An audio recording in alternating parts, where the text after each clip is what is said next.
When I started out podcast guesting, I had my nose different places so I could see them. If it gives you comfort, peace of mind, do that.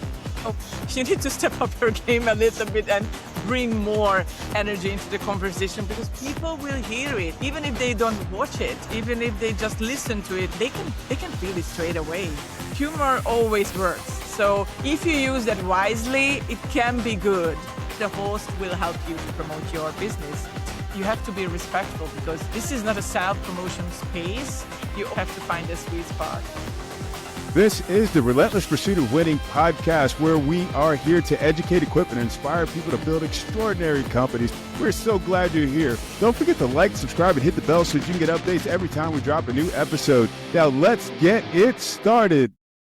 Hey folks, welcome to another episode of the Relentless Pursuit of Winning podcast. My name is Rick Meekins. I'm going to be your host today.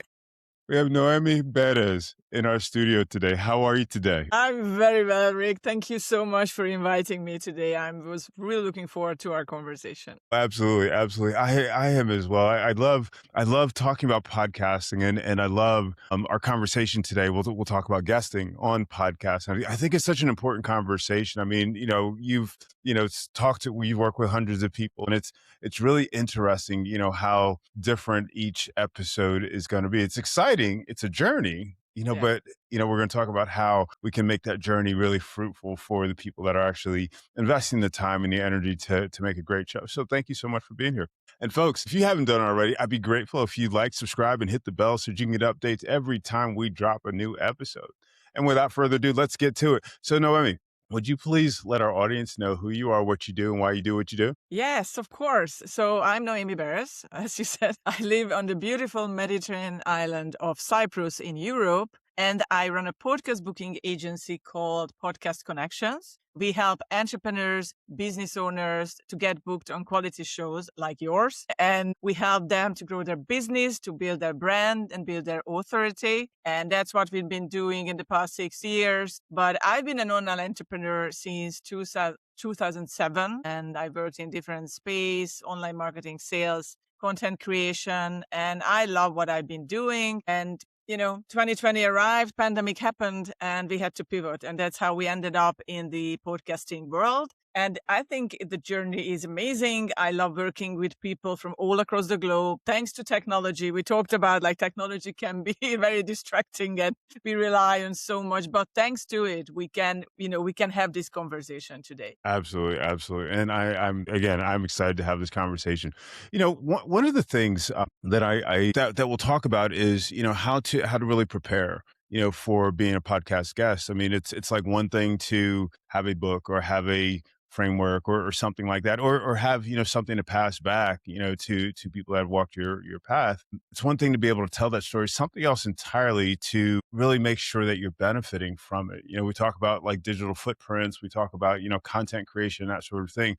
But I'd love to hear your thoughts on how people can get the most out of their podcasting experience. Thank you for that great question. I think it's really important to emphasize that we need to prepare for our conversations. We need to prepare for our interviews. And it's funny because what you just mentioned, I just posted about it on LinkedIn today, not to wing a conversation. So for me, and I always keep telling to my clients as well, that please listen to an episode before you get on a show, before you get on the podcast, because that's how you will get to know the host. You will feel the vibe of the conversation. It's really important. And you can get prepared because sometimes the host will ask you the similar style of questions during the conversation. So the first thing is listen to an interview, listen to an episode before you get on the show. And also, please be super clear about your topics and talking points. And that's absolutely fine that we usually have free flow conversations, but it's a big help also for the podcast host to send you your topics and talking points you want to talk about. It's kind of the framework of the conversation or the guideline of the conversation. And we can talk about anything else, of course, but we still need something to rely on.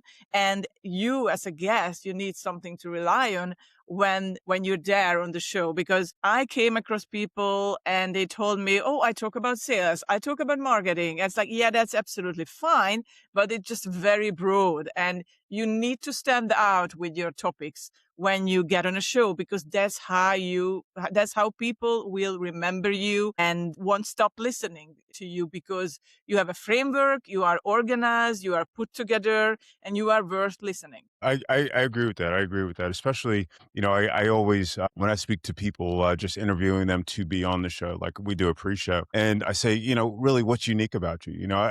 We've had this conversation before, which is in your area of expertise, which is all great, but Yeah. how are we going to keep our audience interested? This is a mutual win. We're both, the guest and myself. We're trying to make an experience for the audience, which I think is just so important. Where have you seen people really kind of fall down, like in preparing for their interviews? I think sometimes I think not listening to anything. And they have no clue what they can expect, or when they fail with the preparation, maybe when they overbook themselves and they, for example, do tail to tail interviews. Mm, And I think that's really important that once you have an interview, just focus on that single interview during hmm that, like, during that period of time.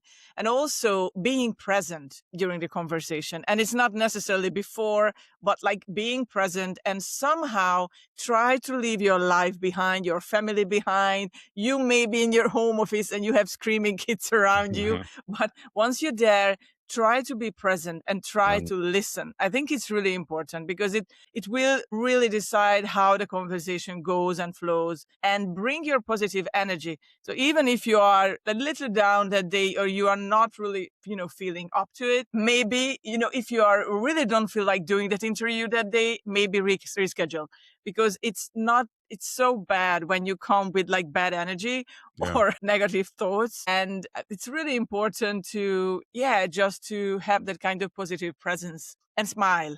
Don't forget to smile. Yeah, definitely, definitely. What do you think about the chemistry, between a guest and a host? How much of that responsibility is on the guest? I think it's kind of 50-50. And of course, the host is the host. It's like you are a guest stepping into a house. So obviously, there's already an ambience there when you step into the host place. And once you feel that kind of energy coming from the host, that they are welcoming, they're holding space for you calmly. And I think that's really important. But I would say it's 50-50, because your energy, the guest energy, is as important as the host. So if you are kind of monotone, or you are, you sound a little bit boring, so you need to you need to step up your game a little bit and bring more energy into the conversation, because people will hear it, even if they don't watch it, even if they just listen to it while, cooking, running, jogging, being in the gym. They will listen, and they will feel that what's going on. They can feel it straight away. They don't even have to watch you. Oh yeah, oh yeah, absolutely, absolutely. Tell me about the formula, if there is one for a show, or not for a show, but for like answering a question. Really, so if I'm a guest, you're the host, you ask me a question. How do I need to deliver that in a way that I'm not boring, I'm not monotone? What are your thoughts on that? Oh, I love that question. And nobody really asked me that ever on a podcast show. And I love that. I think it's about the pose, and it's about the silence and the pace of your chat or your conversation.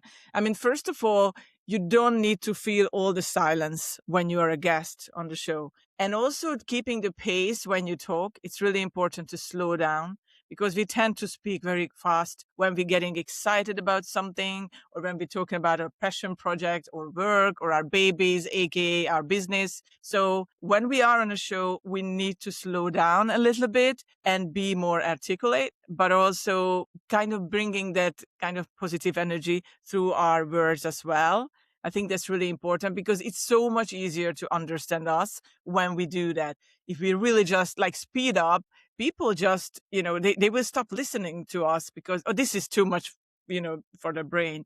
So what I learned also from many, like, speaking experts on LinkedIn as well, how important is that to slow down when you do a speaking gig, or when you are on podcast. It's exactly the same rule applies. And, just keeping those, you don't have to fill up the silence all the time. Hmm. And silence is as important during a conversation as the words and the expressions we use. Wow, that's interesting. That's interesting. As a host, I'm always very cognizant of dead air. It's like, okay, nobody's saying anything. What are we gonna do?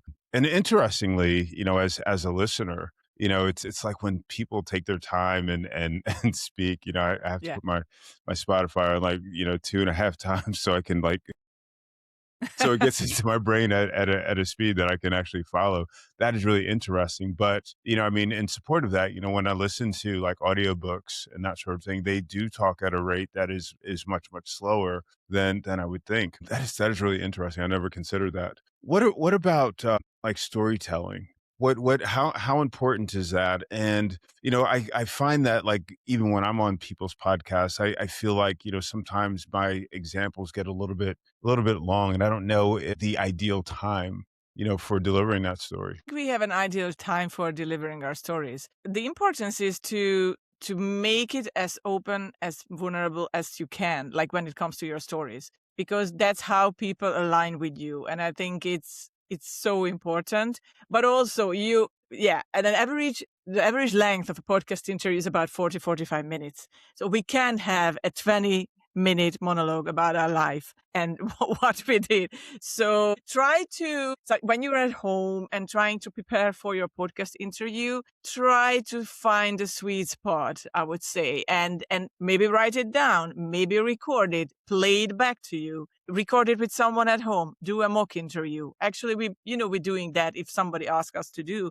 Hmm. just doing a mock interview and just test. Like maybe just even, check it with a stopwatch. Like Hmm. how long does it take to tell you the story? And especially when you're starting out with podcast guesting, it's really important that like keep it to like a sweet spot. And I can't say you how many minutes is that because obviously it depends on the question Yeah. you got asked. But yeah, let's not go there over, the monologue part because I've heard those podcast interviews when the podcast guest didn't basically let the podcast host talk because Yeah. it just went on and on and on. And I think we need that kind of back and forth during a conversation. Hmm. It's important that we are both heard, not just our story. What is it like? I don't know if it's ever happened to you, but what is it like for a guest when, like, a host interrupts? So you have this answer that is a 5-minute long prepared, monologue answer, and the host jumps in, at minute three and says, "Hey, wait, let's address a particular topic." What are your thoughts on that? How do you feel about that? It's very interesting because it's so funny. You just asked this question. I was on a podcast this week and the host was like that. But she told me up front that you might start to tell your story and I will stop you and I want to specify a few things in your story and I'm going to do that. So I think as long as the guest is aware of that you're going to do that, so you won't like scare them or stop them in their tracks. Like, what are they doing? Like, why are they doing that to me? So maybe tell the guest. And I love the host approach. Like, I mean, Noemi, I'm going to do that. So just be ready. And I was fine. It was a bit strange at the beginning because nobody really stopped me when I was telling my story. But like we are people, we are human. We can talk to each other, talk with each other, and you can completely tell that to a guest that's how I roll. This is the style of my show, and as long as we both know it, I think it can work. Hmm. Hmm. Obviously, it's not about over talking each other because that can be a bit tricky when it comes to podcasts. Yeah. And I would just tell anyone that, like, please don't do that. First, it's just a very strange experience when you listen to a conversation when people overtalk each other. I don't know. Maybe it's my pet peeve. I don't like that in daily conversations either. So for me, it's really important when you listen to the other person, you stop and listen, and it still has a flow. But it's for me, it's kind of a form of respect, I Yeah. guess. Yeah, yeah.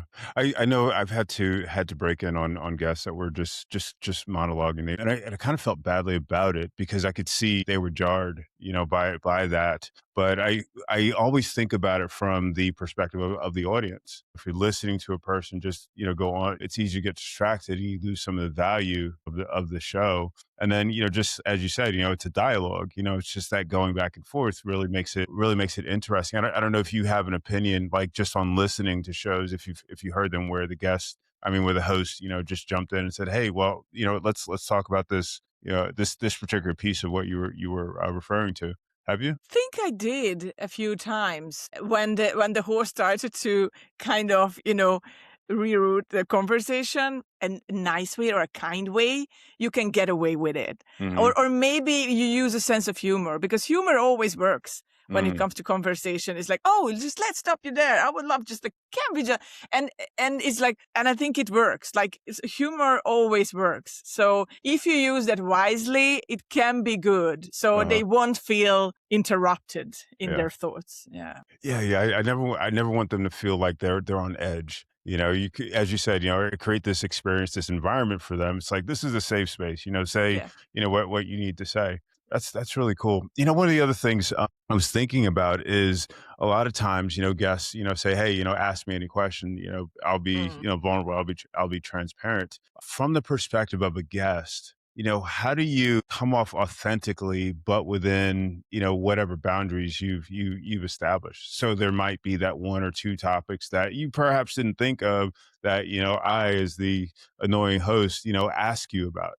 How do you navigate that? Maybe it's a good idea to use that on in the in the submission forms when they apply to be a guest. Hmm. So please tell me any questions that you don't want to be asked. So everybody is super clear about that.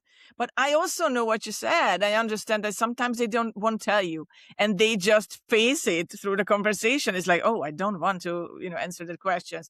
The good thing is that most of the podcast hosts will edit the interview. So maybe if you don't want that, you can tell them afterwards. It happened to one of my clients. She didn't want a particular part in the conversation. And the host, I mean, luckily the host had that option that he sent the whole flow of the conversation to her, and then she could take out the parts she didn't like. Mm, It's a bit, extra work for the host. Yeah, I mean, we are human, so we can figure it out together. Maybe it's good to be clear about it before the conversation starts, so it won't be any shocking experience to the guest either. mm, mm. That's such a good point. It's a human to human connection. We're having a Yeah. conversation. We're sharing with other humans. We're opening ourselves up. I think it's such a beautiful collaboration, if you will. And yeah, to your point, I mean that actually happened on one of our shows. I was co-hosting a different show, and we went into an area where the guest didn't want to go, and she was just very very clear about it. Very just like, hey, this isn't a question that I'm comfortable with. Can we ask a different question? Can you edit this part Yeah, out? It's like, sure, that's it. absolutely Yeah. no problem. I think it's important. I think the trust between a guest and a host has got to be, top level, top shelf. So that's important. Thank you so much for that. What do you think about? I've seen a few instances where guests had notes, for their stories, and Yeah. I could see them, looking down. It's just like checking Wh- the, yeah. wh- what are your thoughts on that? I'm going to share a secret with you, Rick. I used to have those notes too. So, especially because I'm not a native speaker. So, Uh-huh. when I started out podcast guesting, like 6 years ago, I had my notes different places so I could see them. And, if it gives you comfort, if it gives you, a peace of mind, do that. Mhm. But that's why you need to practice. So you don't look like somebody's reading something and not looking at you. I think that's really important, and everything comes with practice. So I think you can expect that from someone who's just starting out podcast guesting Mhm. and not entirely, sure how to tell the story. But in my opinion, they made an effort in not just winging it and blabbering about something, and they're trying to deliver a put together conversation. Mm. They might need more practice. And I know what you mean. I've seen that too a few times. But on the other hand, I was watching one of my favorite podcasts. No, two. One is Louis Ho's The School of Greatness, and the other one is The Diary of a CEO by Stephen Bartlett. Mhm. And I can see, like when I watched it, they were in their notes too, even the podcast host, and they were checking it and Yeah. going through the question and something, jotting down things. And why not? We are human. We are not like with this magical brain, and sometimes we forget things. Yeah. So I think it just makes it more human. It's interesting. I did a live interview where I was hosting with a gentleman, and the live environment is different. And this was a conversation that was a very in depth conversation, and I absolutely needed to take notes. because what he was saying was it was like very very deep information. I wanted to have follow ups, and I didn't want to interrupt his line of thought, and I didn't want to miss anything. And so yeah, Of course. had my tablet. I was taking notes. I'm just like, okay, this is great. Now back, just like Stephen Bartlett does, like, okay, so at one point you said blah blah blah. Yeah. I thought that was important, but Mhm.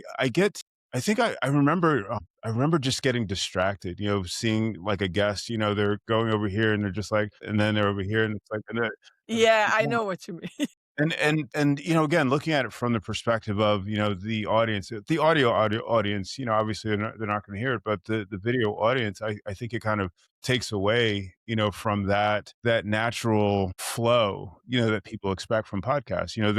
I believe that people are expecting like an authenticity. So you tell your Yeah, story, your absolutely. story, you lived your story. Yeah, I yeah. don't believe, I don't necessarily believe you as much if you're reading it, and that's just Yeah, I agree, yeah. Again, it needs practice. Everybody needs practice to do that, yeah, with confidence. So yeah, if you're not confident yet to be on shows, just, experiment at home and record yourself. You can totally do that on Zoom. Like you click on it, you record something as if something is asking questions from you. And I think that's a great practice. And you can watch it back. You can yeah, watch your body language. You can see your facial expression. I was like completely freaked out with my facial expression on podcast shows at the beginning because I can be really like, I don't know, like my face was like a different story. It's like, oh my gosh, I need to calm my face down when I'm mhm, on shows because so that's why it's good to watch back your shows, listen to your interviews. I know many people don't like, listening to their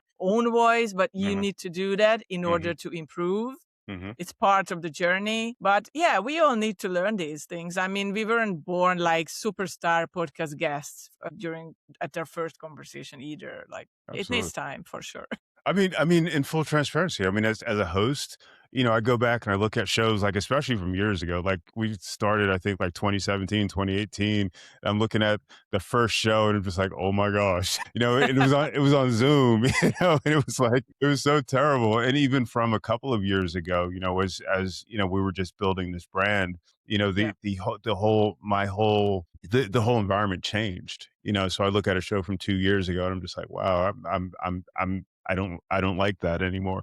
But I think that my son was actually podcasting before I was, and Okay. he was actually the person that looked at the show, and this is my advice to a guest as well. He's like, you know what, just put it out there, Yeah. just keep going. You'll get better. Don't worry about it.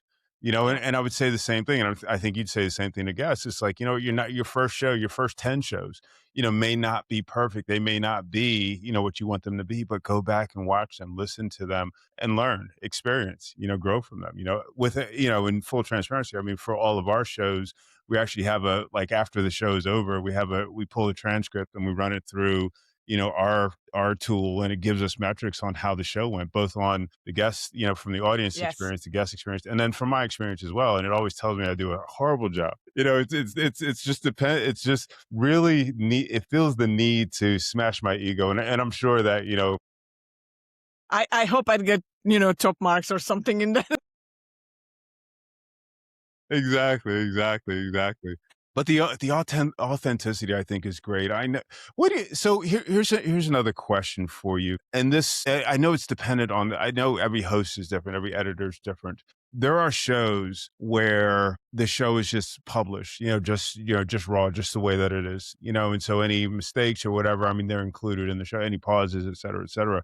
And then there are others that are edited, and they're edited. I'll say they're partially edited, so you don't hear the mistakes. But then there are other shows still where they're cleaned up to like any repetition. So if you give one answer and then another question is answered, and you give the same answer, that repetition is removed. Yeah. So it's just really efficient for the audience. Do you have an opinion on what style is best? Had a conversation with my friends, and there are a lot of podcasters and guests among them. And now at the age of I mean, we have all these tools and we can clean it up perfectly. Like it sounds like magic, and Hmm. there's no strange things happening during the conversation. I would say to find that kind of middle way, the sweet spot between the two. Yeah, Because if something is too kind of, I would say, quote unquote, hygienic or so cleaned up, I think it loses the human touch. I agree. And we need a few ums and ahs, and like, because that's how we talk. Yeah. And we are not like robots, or we are not like, AI generated, voices or whatever here, Right. behind the mics. So, of course, there are times when you need to edit a few things out, because it will be a more pleasurable experience for the listeners, for the audience to follow the conversation. But I wouldn't clean it up completely, like 100%. I love this, 80-20% in business. So I would say, like, let's stick to, like, okay, 80, let's go with the original version, and 20% when you have like mistakes, or, whatever is happening during the conversation, extra silence, like, we can clean up that 20. But Yeah. I would say just finding that sweet spot between, so everything just feels natural and more human when we talk. Yeah, I agree with that. I agree with that 100. It's funny you mentioned like the AI piece. Yeah. It's like sometimes I want to, like, if I'm going to do a LinkedIn post or something like that, I just want to misspell something just so you know that I actually wrote it. Make a grammatical error just so you know it was written by hand. It's funny. There was a manufacturer a long time ago that used to do that. They made everything by hand, and they would put something in there, Yeah. just so you knew it wasn't made by a machine. Interesting. One of the so we talked about preparing for the interview. We talked about, stories and all that good stuff. The One of the things that you've mentioned, there are times when there are opportunities for the guests to really benefit from being on the show. You know what I'm saying? So they might have, it might be a giveaway, it might be, whatever that footprint is that they need to leave on the audience's memory, ideally get them to take action. What kinds of things do you see, or what kind of preparation do guests need to make in order to be able to deliver that? When somebody signs up with us, we have a strategy call with them, and we always talk about the call to action at the end of the show. Because believe it or not, Rick, I mean, so many people, they're just not clear about what they want to say. They might want to line up all their social media links, or everything that they've done, or, all the websites they connected to. But Hmm. I would say probably the most efficient approach is to pick one or two, for example, social links, websites that you want to use. Hmm. And what I love to do, like, for example, for myself, when I'm a guest on the show, I will tell people that please reach out to me on LinkedIn, because it's not just directing them to my website and having a conversation with them, or, having a sales call, which I don't like to use the word anyway, but like reaching out on LinkedIn and establishing somehow like kind of a relationship first. So Hmm. they can reach out to me, type my name in. It's Noemi Beres. You find me there. There's a tiny microphone sign next to my name, and I'm happy to connect with you. Just get in touch. Hmm. So it's just so much easier that, okay, fill out this form, do this, do that. And then we get on a 15-minute call, and I'm going to sell you something. And like, Hmm. because Word in 2026, that's now how sales works. Yeah. So if you want to do a call to action, again, it needs the personal touch. We need to, well, one of my friends told me the other day that it's like, dating and getting married. So you don't skip ahead. Like, you Yeah. meet someone, you're not gonna like, oh, I want to marry you, like after 5 minutes. It's the same like reaching out to someone, for example, and giving that kind of call to action, like, okay, let's take it slowly maybe, Yeah. but you can reach out to me, and I'm happy to start a conversation, and we can figure out whether we are a good fit or not when it comes to business. Hmm. And I love that kind of call to action at the end of the calls. Or, for example, for authors, you can give away 1-2 chapters from your book. I work with a lot of authors, and they do that too. And they can tell you, it's like, okay, just, visit my website. I'm giving away free, the first 2 chapters of my book. Yeah. You're welcome to sign up. There's nothing extra you have to do for that. So, and also make it as easy for people as possible. Yeah. Because if you make it too complicated, they won't take action. Like, I mean, usually people are a bit lazy. I mean, we all know that. We won't take those extra miles to get in touch with you. So Hmm. make it as easy as possible when Mm. it comes to call to action. Mm. With respect to that call to action, what should a guest expect from a host in order to help promote whatever that call to action is? I think they usually they use that call to action. They can use that in the show notes, and if they don't do it, you can always ask them to include your call to action, your website, your social links in the show notes. And what I've seen so far during podcast guesting, they are really happy to promote you. Most, I would say 99% of the shows I've been a guest on, they were so welcoming when it came to promoting something. But it's also, you weren't like kind of self-promoting during the conversation. So you were a bit patient during the conversation. You were trying to add value to the conversation and not telling the host that like, oh yes, you can find that, answer it on the page 52 in my book, and they don't say anything. So you always have to find a sweet spot, and then the host will help you to promote your business. But just, you have to be respectful, because this is not a self-promotion space. You are creating value, adding value to someone's life, to the host's life and to the listener's life. So just to be super clear about that, because some people just forget it and they just over promoting themselves during a conversation. Yeah, that's really a tough one. I've had that experience, and try to explain it to guests. It's like, Yeah. yes, we will talk about your book. I promise.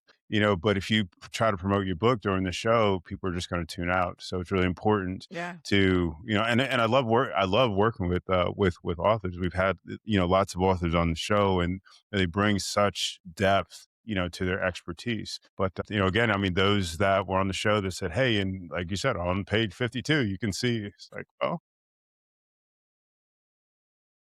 thank you so much for that. The other piece that I find important and want to get your thoughts on is guests promoting, their episode. So we do an episode. You and I have done this episode. I'm going to publish it in a couple of weeks, and it's going to go out. What do you see as your responsibility in terms of helping to get the word out about the show? I think the guest responsibility is huge. And I keep talking about this on podcasts. Like, please, please promote the episode. I keep telling to my clients as well. Obviously, I can push them to do that. Like, I wish I could. But it's so important, because at the end of the day, podcast guesting is a marketing strategy. It's one of the best relationship marketing strategies in the world. So people, please, if you listen to the show right now and you have an episode going live, please repurpose that content, share it, not once, twice, 3 times, 4 times on LinkedIn, because nobody will remember what you posted 2 days ago Yeah. and 2 weeks ago or 2 months ago. So you can actually rotate your post, and you can write different posts about that, the same conversation, just from a different angle. What I usually do, for example, I do a teaser before the interview goes live, after the interview, and they are pretty popular as well. That like, oh, I was on this show, amazing. Like, I love the energy. Stay tuned, it's coming. And then when the show goes live again, I will post again. And maybe 3 weeks later, the same interview will pop up again, Hmm. what with a different wording, with a different description. And it works like magic, because you can't guarantee that everybody checked those first 2 posts, Yeah. because the algorithm changes and people's attention is, like goldfish attention. So they won't pay attention to things. So you can repeat yourself as many times as you want from a different angle. And it's really important that to tag the host, Hmm. because you will reach the text followers on the different social media platforms. And what I've seen, Rick, that many podcast hosts, they don't tag the guest when they post when the episode went live. Yeah. And many times I just came across the episode. They posted a short video about me, or they posted something about me, but I had no idea, because they never tagged me. So it goes both, ways. Like, please tag each other, because that's how you get a bigger following. That's how you exchange basically the attention of the two different follower groups. And you can reach the host followers and they can reach your followers. And that's amazing, because that's how you create business. In the past couple of months, I got messages that like, oh, I saw that you were a guest on this podcast, and I loved reading about it on LinkedIn, and I watched it, and it's like that's why we do it. I mean, this is a marketing strategy. You need to repurpose that content and post about it. Otherwise, people won't know about it if you don't post about it. It's like you need to promote it. Yeah. That's it. It's easy. Yeah, wow, we can go two different directions with this. I think I want to talk about the marketing aspect of this. So you've got a marketing background. You look at Yeah. marketing on a grander scale. What I think that our audience really needs clarity on is what that expectation is. So, yes, we're putting content out there, but what should we expect, or what do we need to do in order to, or what should we expect in terms of that turning into, actual business for us? And I know that there's not necessarily a clear straight line, but I think there's got to be some level of expectation that people can have. Absolutely. I get this question a lot about, the ROI of podcast guesting. And it's really hard to tell because this is not like a Facebook ad or not like an Instagram ad that you have the metrics, the analytics, everything, and you know the numbers exactly. Hmm. I try to explain a way that podcast guesting is a long-term marketing strategy. You need to build up your podcast guesting muscles. You need Hmm. to get out there and showing up with consistency, persistency, day after day, week after week. And I would say at least 3, 4, 5 months of podcast guesting will bring you results, Hmm. but you need to build up a momentum. Hmm. I had a few people, they signed up with us, they started to work with us, and after 2 episodes, they asked me, so okay, my book selling, is not up there, and I don't know, I'm not getting hundreds clients out of just 2 episodes. And I told them, the episodes they didn't even go live yet. So it takes time and Hmm. patience. Hmm. So you need to do it. Like you need to, light the small fires and you need to keep doing them for a few months to see the result. Yeah. And podcast guesting is about building your authority, building your brand, creating a lot of content and creating evergreen content. And also it's perfect for like SEO. It's still perfect for SEO because whomever type your name into Google and you pop up and this person, they know something because they are appearing on all different kind of Hmm. shows. So it's about, again, authority building is a really important part, and credibility, Hmm. because there are so many fakeness in this world right now. With AI, we can generate people, voices, whatever. We can do anything. But like these conversations, they do build credibility. If somebody wants to do business with you, they can watch you, they can see you on different shows. How do you react? What do you do? How do you, how do you appear in the world, in the business world? I think it's really important. Yeah. And AI can take that away from you. Like it can take away these, conversations. So Hmm. it helps with that. It's interesting. We do, and of course we'll do it with the show. We do, a lot of shorts. Just 2 3 minute clips that brilliant clips that our guests have given us. Do you recommend that your clients prepare those types of thoughts? It doesn't necessarily have to be like a script. Full script, but do you think that they should put something like that together? You mean the guests, or I don't know. We don't really do that with our clients. I mean, what I've seen, like we getting clips from the hosts, as promo material. Sure. I guess I'll give you a little bit of background. So I was Okay. speaking to one of my guests. And they're a professional speaker, and Mm, one of the things that he said to me is like, "Yeah, I've got bites, little 2 3 minute bites that I can include okay. in our Yeah. conversation, just Yeah. so Yeah. Yeah. you have." Yeah. So you have thoughts on that? We haven't really used that technique, to be honest. Hmm. It's not something that, I mean, but it might be worth to consider. I guess if people use that, it's like, yeah, see, we always learn from each other during a podcast conversation. So Yeah. we haven't used it so far, but now you gave me an idea. It's like, yeah, it's worth considering. Yeah. I mean, it's so. I always think back. It's just so important to be memorable. Yeah. It helps with that overall marketing message. It helps with your authority. If you're somewhat prepared, like, the question that people ask me is like, how do you, maintain that relentless pursuit of winning? I'm just like, that's my question I ask my guests. But, people ask me that, and it's a story, and it comes from, my history, my life, as an athlete. And I just find it to be so important and something that, I really want audience to remember and use in their lives. So cool. Very, very interesting.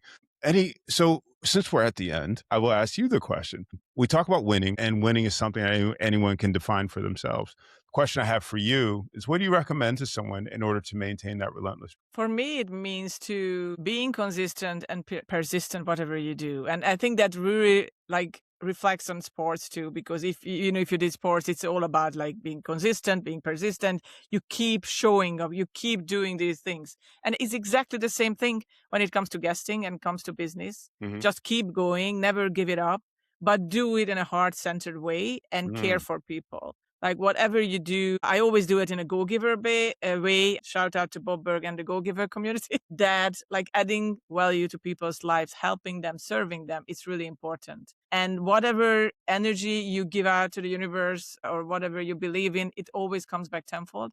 And I think that's really important. And you will win. There's no doubt about that. And I've seen this so many times in my life. Like I keep showing up, I keep helping, serving people. I get all these good energy back from everybody. And just showing love and kindness. And I think it's so simple, but we still, haven't been doing that. Yeah, yeah. Yes, you absolutely do. You absolutely have amazing energy. I mean, how does Thank someone have you. energy like that just through an email? I mean, it's just like, And funny thing is, like sometimes I just smile when I reply to people because they will feel it even through the written words. It's so funny. It's like it's energy travels. I believe in that. So mhm, mhm. What you said, the other piece of that though, you said is being heart-centered. To me, that means, we care. We care about the people that we serve and that sort of thing. Why is that so important? especially now with everything becoming so artificial in the world, and not just the intelligence, but the whole world, Yeah. the way we interact with each other, that we don't smile at each other in the streets. If you are in a big city or you don't talk to each other, you don't say hello. I think that's being leading with a heart-centered way in your business and life. It makes such a huge difference. And it doesn't matter where you are. I'm in Cyprus, you're in the US. It doesn't matter. It just helps to, create a better society and community around us, because these are just tiny things. Just being kind, it doesn't cost us anything. We just need to do it and work on it. Mm, mm. Yeah, I agree with that. I agree with that. I feel like, in some ways, we kind of lose our humanity. We end up being very siloed. But the thing I love about this age is, as you said, I could have this conversation with you. I had an opportunity to meet you, and you're thousands of miles away. And, it's really such an excellent gift, to be able to communicate and work with people from around the world and learn just so much from so many people. Thank you so much for your wisdom and your insight. I'm so grateful for you being on the show finally.